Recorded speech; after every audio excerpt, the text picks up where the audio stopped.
আসসালামু আলাইকুম, welcome two gram Bangla রান্নাঘর। চলে আসলাম নতুন আরও একটি নকশি পিঠার ডিজাইন আপনাদের সাথে শেয়ার করার জন্য।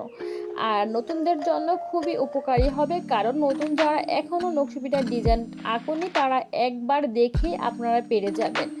আর খুবই সহজভাবেই আমি নকশি পিঠার ডিজাইনটা আপনাদের সাথে শেয়ার করতেছি। একটি খাজুরের কাঁটা দিয়েই কিন্তু আজকের পিঠাটা আমি সুন্দর করে এঁকে নিব। আশা করি আপনাদের খুব হেল্পফুল হবে, আর অবশ্যই একবার ট্রাই করলে বাসায় পেরে যাবেন। আমার ভিডিওগুলো আপনাদের যদি ভালো লেগে থাকে তাহলে অবশ্যই লাইক, কমেন্ট, শেয়ার করে চ্যানেলটা সাবস্ক্রাইব করে পাশে থাকবেন। আর অবশ্যই পাশে থাকা বেল বাটনটি ক্লিক করে রাখবেন, তাহলে ভিডিও আপলোড করার সাথে সাথে নোটিফিকেশন পেয়ে আপনারা অবশ্যই দেখে নিতে পারবেন।